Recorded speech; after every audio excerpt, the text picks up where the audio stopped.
Maningil ako ngayon sa mga pautang ko. Pag sinong hindi magbayad, sigurado may paglalagyan sila. Nalulukin ako sa negosyo. Wait, kanina yung aso to. Ito na lang kaya ang kukunin ko. Pag hindi na nakakabayad yung nakautang sa akin.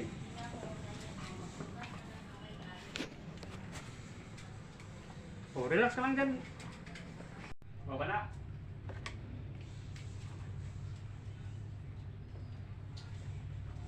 Dito na ako sa sa labas. Mag-ano na ako dito sa loob. Isira ko to yung dito lang kasi may maningil dito sa akin kasi may utang din ako. Utang din ako mga 5K. Wala pa ako pang bayad. Paano na yung Chinese na hindi ko mabayaran? Wala akong trabaho. Ang hirap talaga pag walang trabaho. Ano kayang pambayad? Baka magalit sa akin, baka barilin din ako. Pero ano din ako, sabihin ko sa kanya na maghanap ko ng trabaho para hindi niya ako mabaril. Dito muna ako, upo muna ako saglit. Saglit lang. Saglit. Hirap talaga pag walang trabaho. May utang tayo. Wala tayong pangbayad kasi walang trabaho.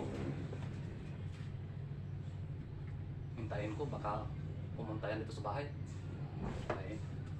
Sabihin ko na wala akong pangbayad kasi wala pa akong trabaho. Pumunta yan dito. Upo na ako saglit.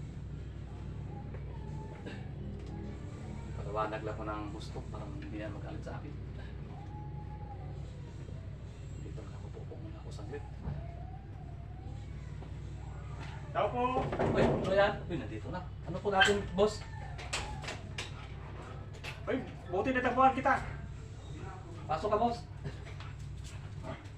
Matagal na kitang hinahanap. Ngayon na kita natagpuan. Siguro tinataguan mo ako. Yung utang mo. Kailangan mabayaran mo. Pasensya ka na, boss, kasi wala akong trabaho ngayon. Anong pasensya? Boss, huwag ka maganyan, boss. Mawa ka naman Sa sa akin, boss. ulo mo bang hindi mo mabayaran? Huwag ka naman ganyan, boss. Nalulukin ako sa negosyo dahil sa'yo. Yung pera, mabayaran lang yan. Pagpatayin mo ako, hindi na ako makabayad sa'yo. Ano pa yung bayad ko sa'yo kung mamatay na ako? Huwag ka maganyan, boss. Bigyan kita ng palugit. Mga ilang araw. Pag hindi mo mabayaran, Bayaran itutumba lang, kita. boss. Kailangan mabayaran mo.